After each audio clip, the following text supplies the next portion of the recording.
बहुत बहुत धन्यवाद सर, आपने हमें मिलने का मौका दिया, अपने तक अपना हमारी बात रखने का आपने मौका दिया। ये company Indian medicine pharmaceutical corporation limited IMPCL, जो कि आयुष मंत्रालय के अधीन भारत सरकार के अंतर्गत आती है। करंट में 2016 से इस कंपनी का प्राइवेटाइजेशन का प्रोसेस ऑन है। ये मतलब प्रॉफिटेबल है या नहीं? ये प्रॉफिटेबल PSU है। PSU प्रॉफिटेबल है सिंस इंसेप्शन सर। पैसा बनता है इसमें? पैसा बनता है, हम डिविडेंड भी पे कर रहे हैं सर लास्ट 2020। क्या इसका साइज क्या है?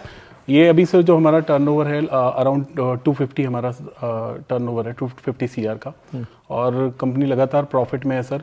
हमारे कितने लोग काम करते हैं इसमें? हमारी कंपनी में लगभग 100 से ज़्यादा डायरेक्ट एम्प्लॉयज़ हैं, हमारे एम्प्लॉय काम करते हैं, 350 लेबर है, और लगभग 5000 लोग किसान हमसे जुड़े हुए हैं। हमारे ऊपर जिनकी रोजी रोटी चलती है वो हमें गौमूत्र, कंडा, बहुत तरीके की जड़ी बूटियाँ जो वो कलेक्शन करते हैं फॉरेस्ट से, वो देते हैं, और उसके बाद हम उन्हें आगे प्रोसेस करके मेडिसिन बनाते हैं। अभी मिनिस्ट्री ऑफ आयुष की एक लौती कंपनी है जो प्रॉफिटेबल है, PSU है, और आज ये कंपनी का डिसइन्वेस्टमेंट हो रहा है, सेकंड स्टेज बिडिंग में आ गई है।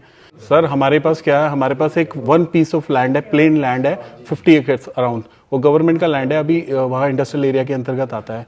उसको ऐसी पॉलिसीज बना दी गई हैं कि वो अभी तो फार्मा कंपनी के चल रही है वहाँ पे, और ये फार्मा कंपनी को वो डाइवर्ट करके किसी को भी लीज कर सकते हैं, वहाँ कोई रिजॉर्ट चला या कुछ चला है सर।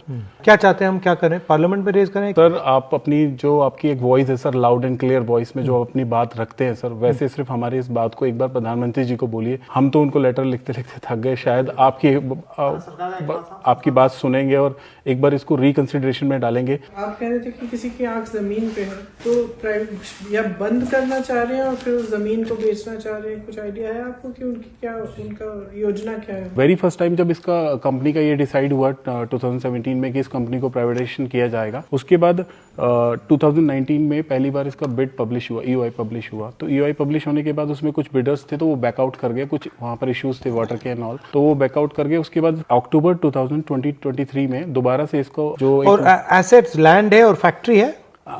लैंड है पर वो लीज पे है सर, लैंड इंडस्ट्रियल एरिया का लैंड है, वो हमारे पास लीज पर है। बाकी ऐसे 100 ईयर लीज।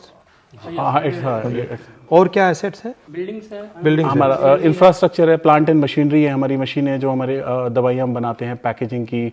IMPCL ये कंपनी ही सिर्फ इसलिए जानी जाती है कि ये अपनी क्वालिटी से आज तक इसने जीता है, और पैरेलली कभी लॉस में भी नहीं गई है सर।